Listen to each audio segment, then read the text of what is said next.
everybody, how are you? Welcome to the Momma Shoshana podcast. I am Shoshana Mizell. It'd be so great if you would subscribe, like, share, and comment if you feel inspired to. So today's going to be a quick one. Today is the fifth installment in my series of why I'm married 5 times. And today I'm talking about my 5th marriage. I'll make it very quick. I'm so excited about the future and about all the other podcasts I'm going to be posting. And I really am excited because I have some wonderful guests coming on very soon. So I'll be sharing that with you. So my 5th marriage, the way that happened was after I got divorced and I was by myself for a while, really doing a lot of self-help. From my 4th marriage, I went onto Tinder and I set up a profile, and lo and behold, I met somebody on Tinder. We were talking on the Tinder platform for a while, and then we wound up exchanging phone numbers and texting and talking to each other over the phone, and then we set up a date. And that first date was my birthday. It was December 16th, 2017.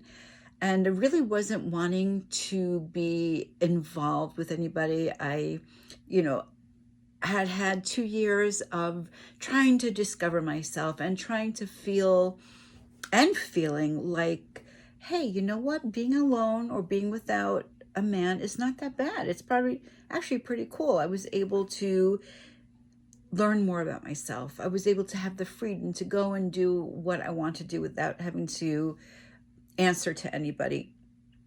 And I had only been in my own apartment for a month at this point. So I was really liking, that freedom, having my own place. So anyway, I did go on a date for the first time, like I said, with my future husband, Shay. And it was really nice. We went out to dinner. We went to Starbucks. We talked about things. It was really pleasant, and the next day, he called me, he texted me. I could tell that he was, in kind of really, really liked me. He was really into me, and he wanted to set up a date again. And honestly, I felt really overwhelmed by that text. I was like, you know what? I don't want to get involved again. I want to have this time in my life, to date different people, to experience, different types of people, and just have fun, just to keep it casual. And when I told this to Shay, he said to me, you know what? You are so amazing. You are amazing. You're smart. You're funny. You're beautiful. And I really want to get to know you better. How about if we look at it like this? And he said to me, you will always be in the driver's seat, meaning that I would be in control. And if I wanted to invite Shay up to the, proverbial front seat, in the passenger seat, he would come. And if I didn't, or if I was getting overwhelmed, or I felt there was too much pressure on me to be committed, I could ask him to go into the back seat again. And I take responsibility for saying, okay, in retrospect, I should have said, you know what, thank you. No, I really, as inviting as that is, because there was still something in me that really wanted to be with a man I wanted a partner in life. It's just so much easier that way. It would have been healthier for me to say no, but I didn't. And it was a very pleasant relationship. He was great. He was funny. He was sweet. We had a lot in common as far as, our backgrounds, where we had grown up, and like similar music and similar shows that we liked. And as time went on, about 2 years later, he asked me to marry him, and I said yes. And something happened that is nobody's fault. And this happens, I guess, in a lot of marriages, that, in the beginning, when Shay and I shared what our aspirations are, what we wanted to do in life, what we wanted to accomplish in life, what our mission was, what our desires were, they seemed to really be in sync with each other. But as time went on, I did do what I was saying I wanted to do. I had motivation. I started, studying hard with my art. I started writing a book. I started teaching dance and getting, tutorial videos up on YouTube and TikTok and and Instagram and Facebook. And I was really motivated and really busy, and tried to share my experience, strength, and hope, my wisdom, and everything that I had learned in my areas of expertise to share on a public platform. I also was very serious about making my AA meetings, continuing to work on my sobriety, working with sponsees and my sponsor, and just growing spiritually, growing emotionally. And, Shay, really, that's not really who he was, although he said that's who he was. And it's possible it was a subconscious thing. It's possible that at the time Shay may have been inspired by all the things that I said I wanted, and he kind of wanted to be part of that. But as time went on and things revealed itself more in our relationship, that's not really what happened. He kind of was more stagnant, which is fine. Not everybody has to be a go-getter. But, our lives became so separate. And the times that we would spend together would be basically in bed watching TV. So we were like two ships, sailing together, but we very rarely crossed. So there really wasn't that back and forth with sharing ideas and him inspiring me and teaching me about, certain subject matters that he was interested in. He had talked about maybe getting, taking classes to get certifications so that he could really up his skill set, and that never happened. So I kind of saw that, he's not really who he said he was. And again, I don't believe that this is something that was done on purpose. I did, however, enable this because I did agree to marry him 2 years later. And I did think, well, I know that he's in pain. He had a back problem. Maybe that's why he's not inspired to do anything. Maybe that's why he was sleeping like almost the whole weekend away. We would have, be 3 hours in the evening. I would make dinner, or we'd order something in, and we'd sit in bed and we'd watch TV, and we'd just relax and we'd laugh, or maybe talk a little bit about, what the movie we had watched. But that was basically about it. And as his back issues got worse, our intimate life stopped. No more sex for quite a while.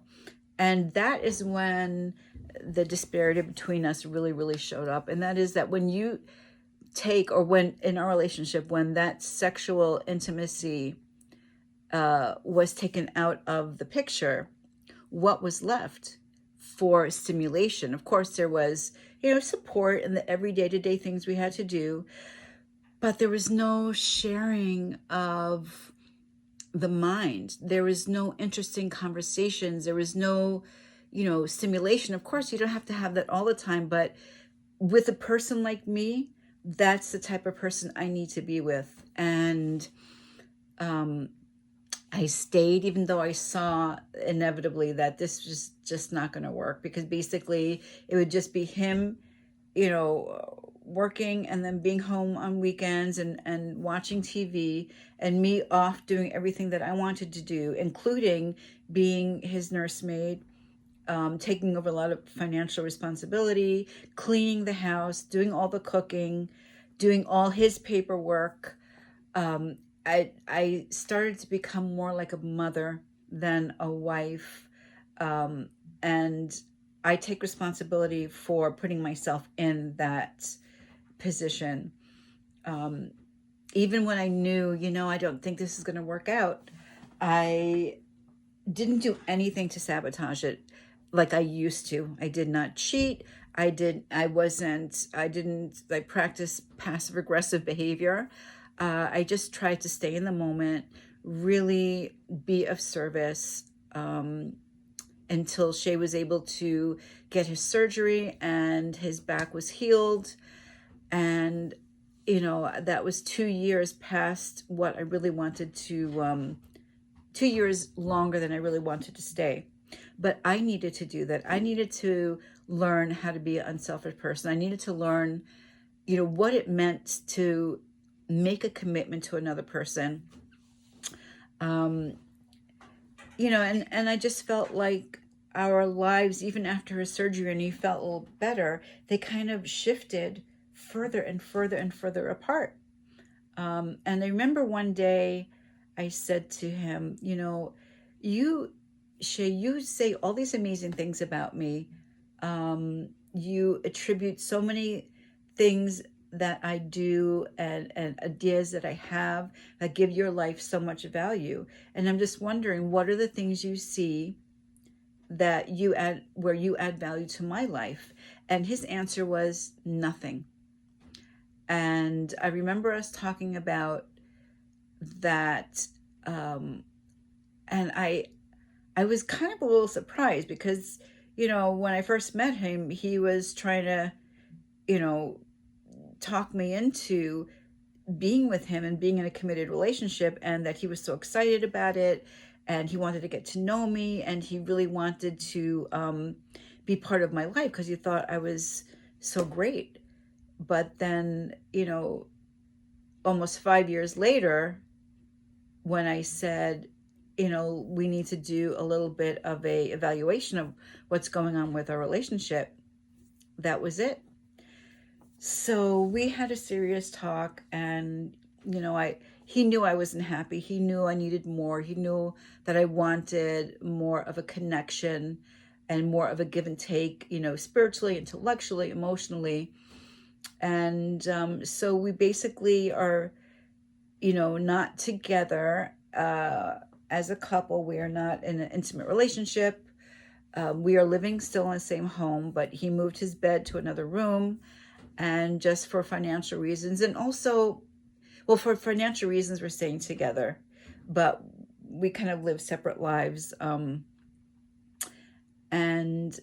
the amazing thing where I can see how much healthier I got is that I didn't have to cheat or have another man waiting in the wings for me to be able to realize that this relationship was not going to work. I was able to, end it, but not, cut it off so suddenly, and not hurt Shay or myself in the process by acting inappropriately in order to end a relationship. And that's a really, really huge thing for me. It just showed me how much healthier I got, and that, I know what I need, I know what I want, and I know what is sustainable for me. And that is to be in a relationship where, it doesn't always have to be 50-50, but at least I'm with somebody who is on that same high vibration that I'm on, somebody who is motivated, somebody who wants to share ideas, somebody who wants to learn and grow and move forward, somebody who has a passion and wants to help other people.